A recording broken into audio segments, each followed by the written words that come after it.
መንግስት ከኃይል ውጭ ያሉ ሰላማዊ አማራጮችን መፈለጉን ይቀጥል። አሜሪካ ስለ ድሮን ጥቃት የሚገልጸው መልእክት ተነስቷል።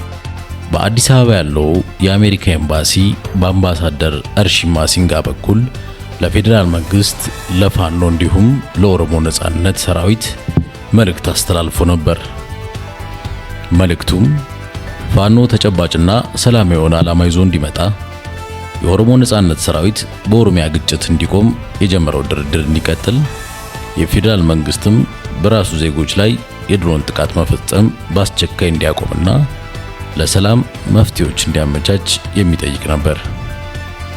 ይህንን መልእክትም በይፋዊ የማህበራዊ ትስስር ገጾቹ ላይ አሰራጭቶ ነበር። በኋላም ላይ የፌዴራል መንግስት በራሱ ህዝብ ላይ የሚፈጽማቸውን የድሮን ጥቃቶች በአፋጣኝ አቁም ጥሪ የቀረበበትን መልእክት ከማህበራዊ ትስስር ገጾቹ ላይ አውርዶ ለውጥ አድርጎበታል። ለውጥ በተደረገበት የአምባሳደሩ መልእክት ላይ የድሮን ጥቃትን በተመለከተ ለፌዴራል መንግስት የቀረበው ጥሪ መንግስት ከኃይል ውጭ ያሉ ሰላማዊ አማራጮችን መፈለጉን ይቀጥል በሚል ጥሪ ተተክቷል።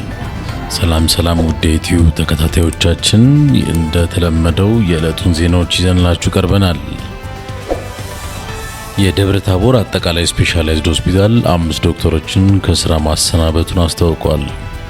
በአማራ ክልል ደቡብ ጎንደር ዞን የደብረ ታቦር አጠቃላይ ስፔሻላይዝድ ሆስፒታል በስራ ማቆም አድማ ምክንያት በስራ ገበታቸው ላይ ያልተገኙ 5 የሕክምና ዶክተሮችን ከስራ ማሰናበቱን በቅጥር ግቢው ባወጣው ማስታወቂያ ገልጾልናል። ሆስፒታሉ ባወጣው ማስታወቂያ መሰረት ግንቦት 12 2017 ከስራ ገበታ ላልተገኙ ሆስፒታሉ ባለሙያዎች 23 የጤና ባለሙያዎች ግንቦት 13 2017 ዓ.ም እስከ 2 ሰዓት ድረስ ሪፖርት እንዲያደርጉ ማስታወቂያ ማውጣቱን አስታውቋል። በስም የጠቀሳቸው 5 ዶክተሮች ግን በወቅቱ ሪፖርት ባለማድረጋቸው ከስራ ማሰናበቱን ነው በማስታወቂያ ያስታወቀው።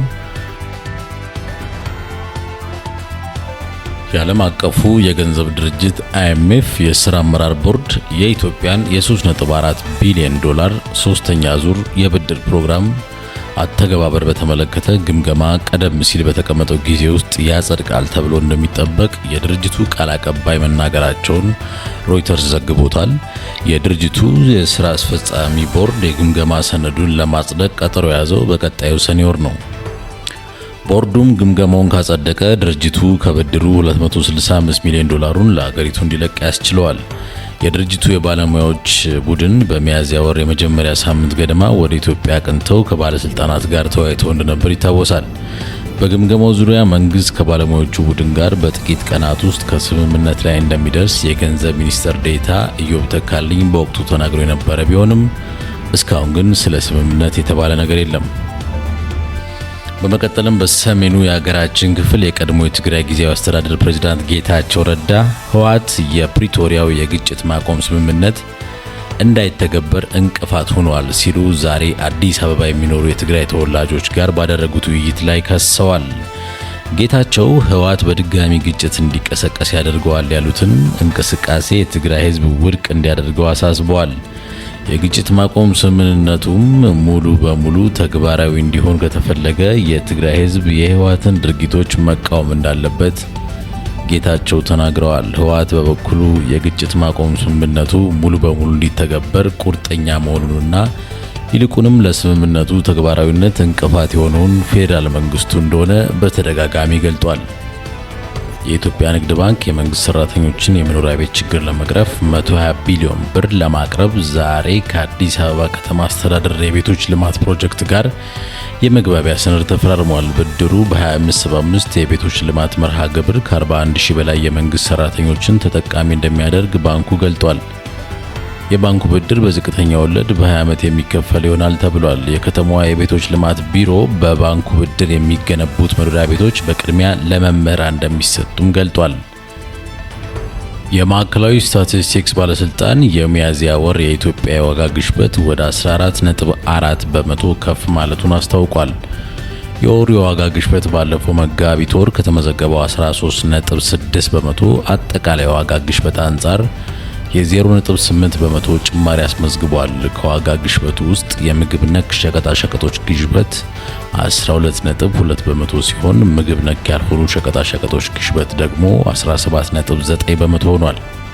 በመቀጠልም ዓለም አቀፉ ድንበር የለሽ የሐኪሞች ቡድን MSF በደቡብ ሱዳን ግጭት በተቀሰቀሰበት አካባቢ የነበረውን የሕክምና ማዕከሉን ወደ ጋምቤላ ክልል ማታር ማዛወሩን አስታውቋል። ቡድኑ ማዕከሉን ወደ ጋምቤላ ያዛወረው የቡድኑ የሕክምና እርዳታ ተጠቃሚ የነበሩ በብዙ ሺዎች የሚቆጠሩ ደቡብ ሱዳናውያን በጄንገሌና የላይኛው ናይል ግዛቶች በመንግስትና ወታደሮች በአማጺዎች መካከል የሚደረገውን ግጭት ሸሽተው ጋምቤላ በመግባታቸው እንደሆነ ገልጧል።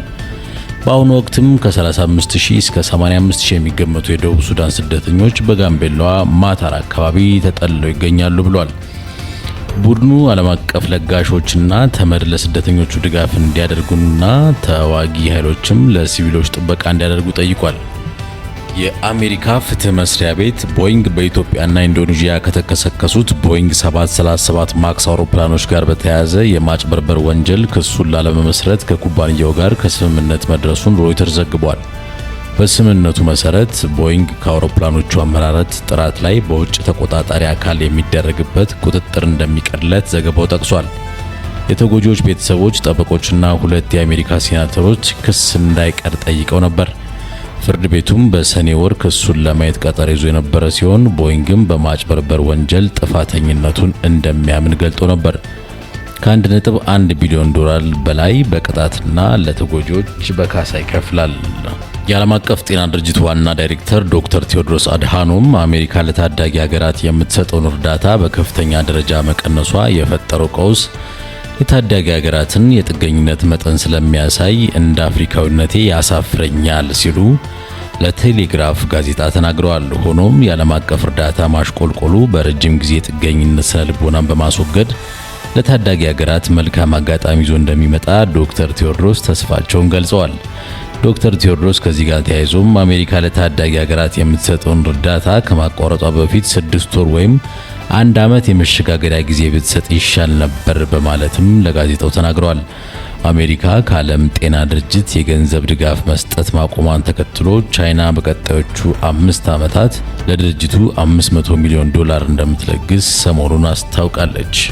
በመጨረሻም ከኢኮኖሚ ነክ ዜናችን ጋር በተያያዘም ኢትዮጵያ እያደገ የመጣውን የክሪፕቶ ካምፓኒዎች የኃይል ፍላጎት ማሟላት ትችላለች ለሚለው አሁን ያሉትን የክሪፕቶ ካምፓኒዎች የኃይል ፍላጎት ለማሟላት ጥረት እናደርጋለን፣ አዳዲስ ካምፓኒዎችን መቀበል ግን አቁመናል ሲሉ አቶ ሞገስ መኮንን አሳውቀዋል።